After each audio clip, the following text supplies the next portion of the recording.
El caso de hoy no es únicamente la historia de un asesinato dentro de una prisión francesa, es también la historia de numerosas señales de alarma, de un hombre que aseguraba ser peligroso y de un sistema que, según muchos, no supo reaccionar a tiempo. Lo ocurrido aquella noche de enero de 2007 conmocionó a Francia y dio la vuelta al mundo. Los titulares hablaron del caníbal de Rowan, pero detrás de ese apodo hay una historia mucho más compleja, incómoda y perturbadora. Hoy en Archivo Mortal analizamos el caso de Nicholas Cocken. Bienvenidos a Archivo Mortal, donde abrimos expedientes que muchos querrían olvidar. Historias reales, oscuras y perturbadoras, historias que no podemos dejar pasar. Gracias por estar aquí. Si os gusta este contenido, suscribiros, dad un like, activad la campanita para no perderos ningún episodio y compartidlo. Ahora sí, abrimos el archivo.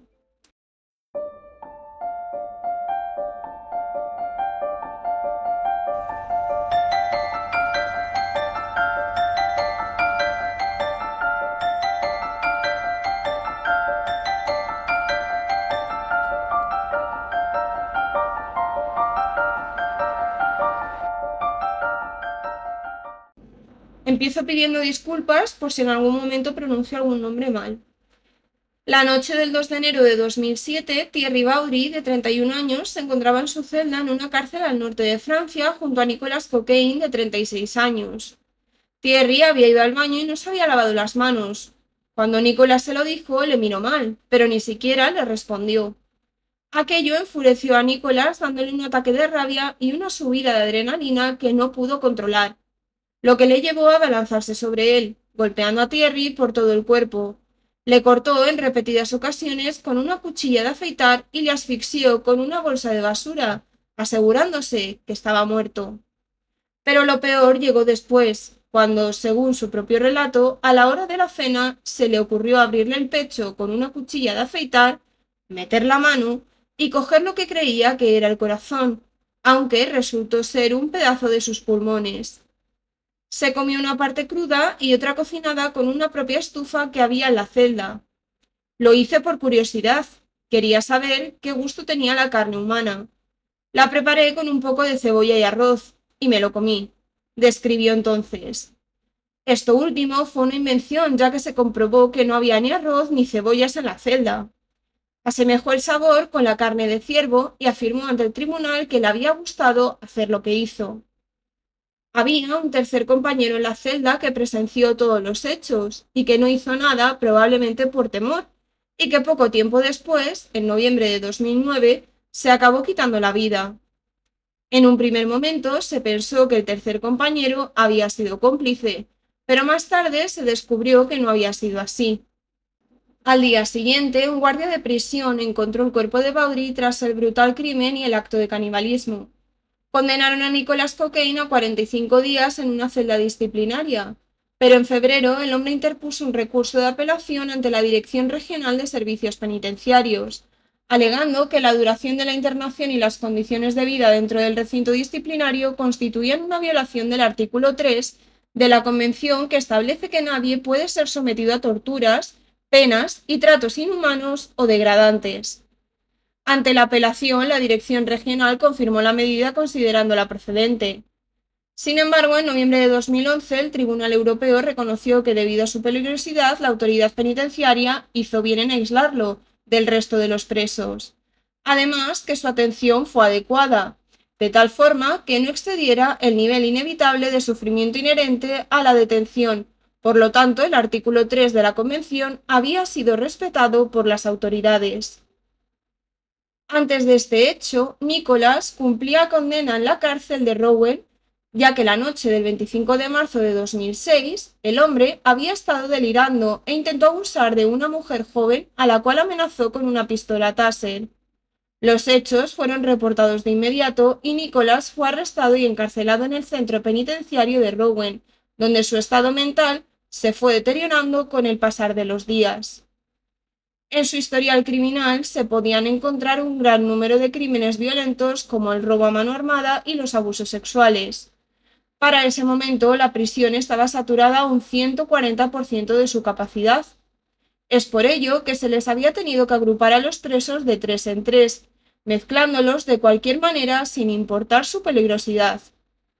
El propio Nicolás declaró que había advertido al personal de prisiones que era peligroso y capaz de cometer actos violentos, pero afirmó que nadie lo tomó en serio.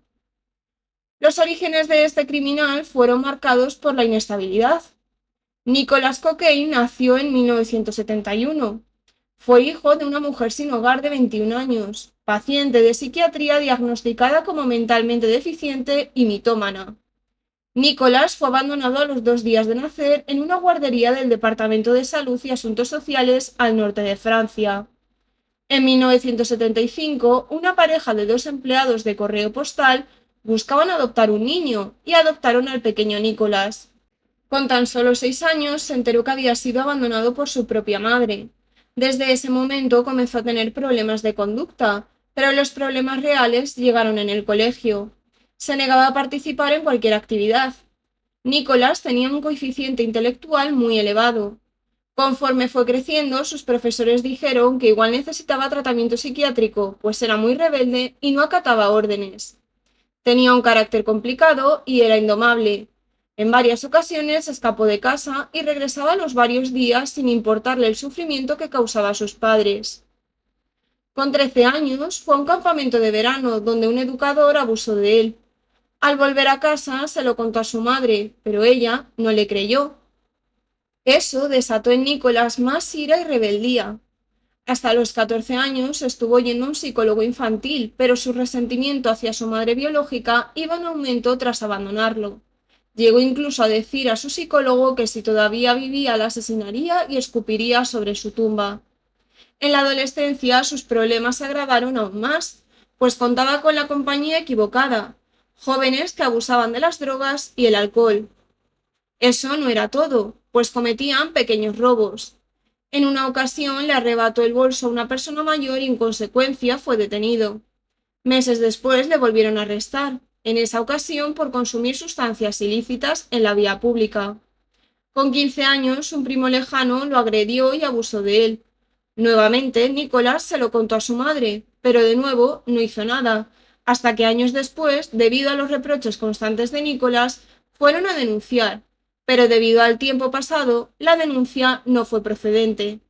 Nicolás descubrió su pasión hacia los caballos y empezó a hacer equinoterapia.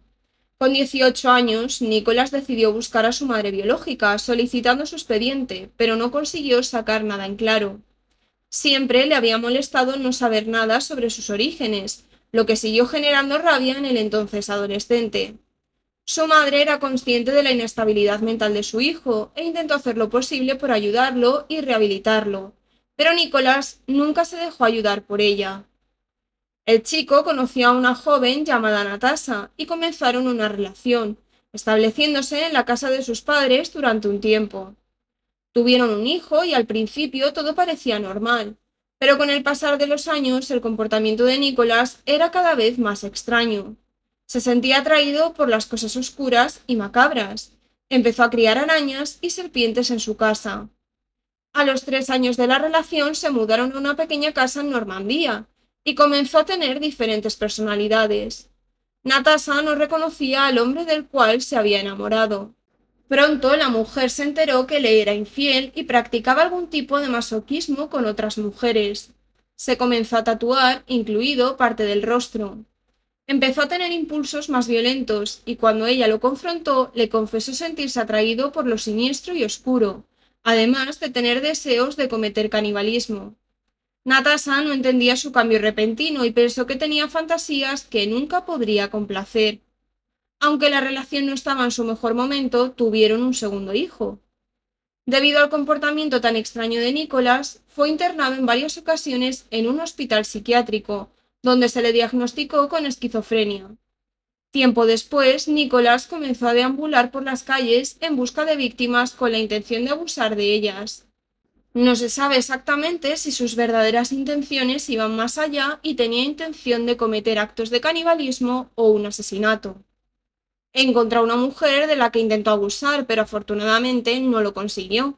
La mujer escapó y lo denunció.